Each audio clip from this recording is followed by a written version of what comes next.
Hello students, जैसा कि आप सभी लोगों के लिए यहाँ पर हम एसएससी एमटीएस के लिए एक सीरीज आप लोगों के लिए करवा रहे हैं, जो कि चैनल पर आपको प्लेलिस्ट मिल जाएगा GK GS for SSC MTS 2023। तो उस सीरीज का ये आपका चौथा वीडियो, और मैं प्रॉमिस किया हुआ था जैसा कि इस सारे जो 20 वीडियो इस सीरीज में आने वाले हैं, अगर उन 20 वीडियो को फॉलो करेंगे तो आपके 5 प्रश्न एसएससी एमटीएस में यहीं से मिल जाने हैं। चलिए शुरू करते हैं अपने क्वेश्चन।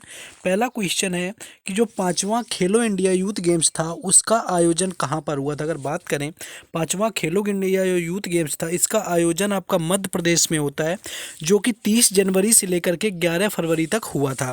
वहीं अगर आपके खेलो इंडिया यूथ गेम्स की बात करी जाए तो ये हरियाणा के पंचकुला में आपका आयोजित हुआ था। तो चौथा भी आपको याद रखना है, सारे फैक्ट आपको सिर्फ पकड़ के रखने हैं, आपको लिख लेना है अगर आपको याद नहीं हो रहा है, और क्वेश्चन आपको मिलने वाले हैं। तो चौथा आपका होता है हरियाणा में, और पांचवा ये मध्य प्रदेश में खेला गया है।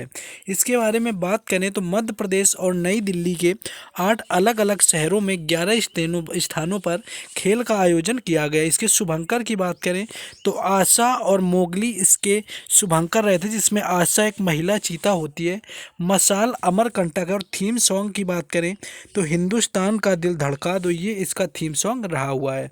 पहले नंबर पर आपके पूछें कि कौन था, और ये सारे क्वेश्चन जो आपके एक्स्ट्रा फैक्ट बता रहे हैं ये आपके एसएससी सीएचएसएल और इससे पहले जो भी एग्ज़ाम हुए एसएससी सीजीएल मेंस, सारे एग्ज़ामों में ये क्वेश्चन पूछे गए हैं।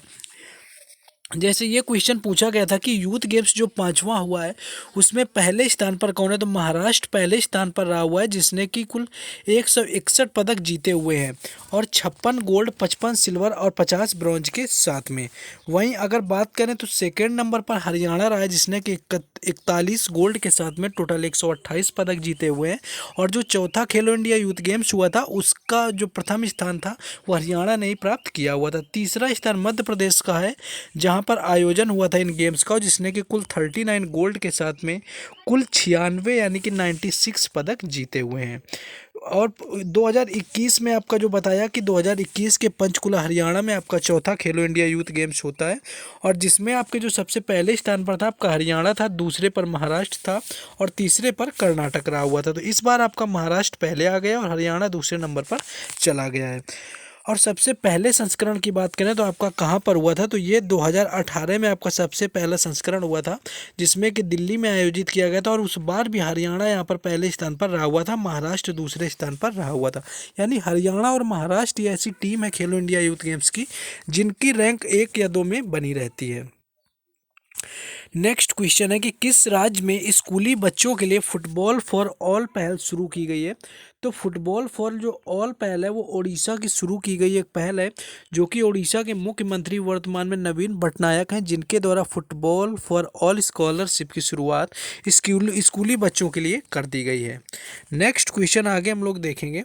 नेक्स्ट आपका है कि कर्नाटक संगीत किन राज्यों में प्रचलित है। तो अगर कर्नाटक संगीत की बात करें, जैसे कि आपका कार्नेटिक म्यूजिक कहा जाता है, तो ये कर्नाटक में आपका होता है। कर्नाटक के साथ में जो आप देखेंगे तो आंध्र प्रदेश में होता है, तेलंगाना में होता है, केरल में होता है, और तमिलनाडु इत्यादि में होता है।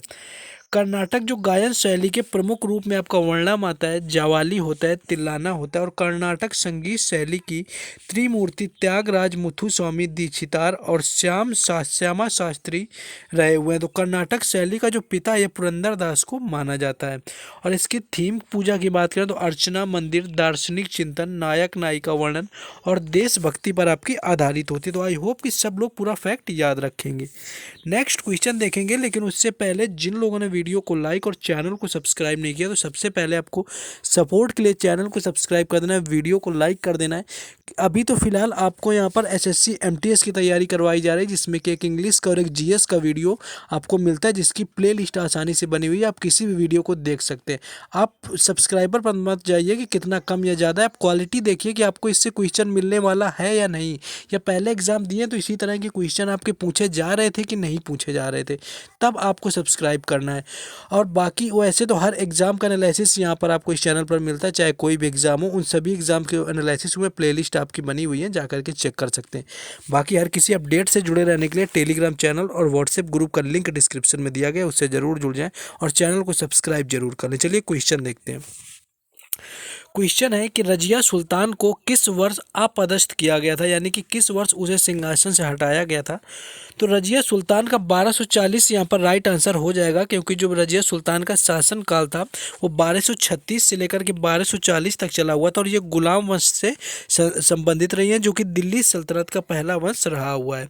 तो मध्यकालीन भारत की पहली और अंतिम महिला जो शासिका रही है वो रजिया सुल्तान ही रही है, कई बार क्वेश्चन पूछा जाता है।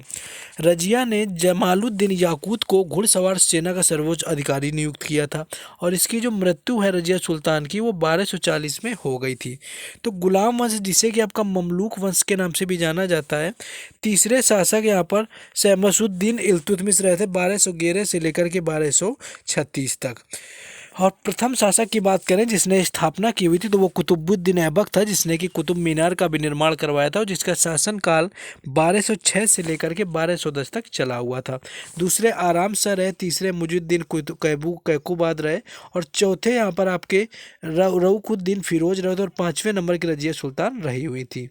नेक्स्ट क्वेश्चन है कि खेड़ा सत्याग्रह कब हुआ था। अगर खेड़ा सत्याग्रह की बात करें तो यह 22 मार्च से लेकर के 5 जून 1918 में गांधी जी के नेतृत्व में किया जाता है, और इसे प्रथम असहयोग आंदोलन भी कहा गया था। गुजरात के खेड़ा जिले में किसानों को अंग्रेज सरकार की कर वसूली के विरुद्ध लड़ा गया था, और चंपारण सत्याग्रह के बाद में यह गांधी जी का दूसरा सत्याग्रह था। चंपारण सत्याग्रह 1917 में होता है, जो कि बिहार के चंपारण जिले में नील की खेती के विरोध में शुरू हुआ था, जो कि राजकुमार शुक्ल ने उन्हें आमंत्रित किया हुआ था। खेड़ा सत्याग्रह 1918 में होता है, और महात्मा गांधी जी के द्वारा गुजरात के खेड़ा जिले में। नेक्स्ट क्वेश्चन देखेंगे।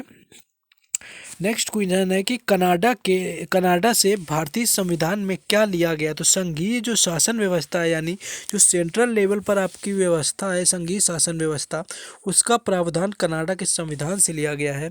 अवशिष्ट शक्तियों के केंद्र अधीन यूनियन ऑफ स्टेट्स की अवधारणा, केंद्र द्वारा राज्य के राज्यपालों की नियुक्ति, राष्ट्रपति का सर्वोच्च न्यायालय से परामर्श करना, ये सारी चीज़ें ली गई हैं। बाकी देशों के भी देख लेंगे कि आयरलैंड का पूछ लिया जाता है क्या लिया गया है। तो नीति निर्देशक तत्व और जो राष्ट्रपति के निर्वाचन की पद्धति है ये आयरलैंड के संविधान से लिया गया है। ऑस्ट्रेलिया की बात करें तो प्रस्तावना की जो भाषा है संविधान की वो ऑस्ट्रेलिया से ली गई है, और समवर्ती सूची का प्रावधान भी यहाँ पर ऑस्ट्रेलिया से लिया जाता है। जर्मनी से आपातकाल के प्रवर्तन के दौरान राष्ट्रपति को जो शक्तियाँ मिलती हैं, यानी आपातकाल से संबंधित मौलिक अधिकार संबंधित शक्तियाँ वो जर्मनी से ली गई हैं। और संविधान संशोधन की जो प्रक्रिया है और राज्यसभा के जो सदस्यों का निर्वाचन है वो दक्षिण अफ्रीका के संविधान से लिया गया है। रूस की बात करें तो मौलिक कर्तव्यों का प्रावधान रूस से लिया गया है, और मौलिक अधिकार अगर आपसे पूछा जाए तो वो आपके अमेरिका से लिए गए हैं। ब्रिटेन से आपकी एकल नागरिकता ली गई है, विधि का शासन लिया गया और संसदात्मक शासन प्रणाली ली गई है। यूएसए से आपके मौलिक अधिकार, महाअभियोग, उपराष्ट्रपति का पद, और फ्रांस से आपके गणतंत्र प्रस्तावना में स्वतंत्रता, समता और बंधुता जो शब्द जोड़े गए हैं वो फ्रांस से लिए गए हैं। जापान से आपका विधि द्वारा स्थापित प्रक्रिया भी ली गई है।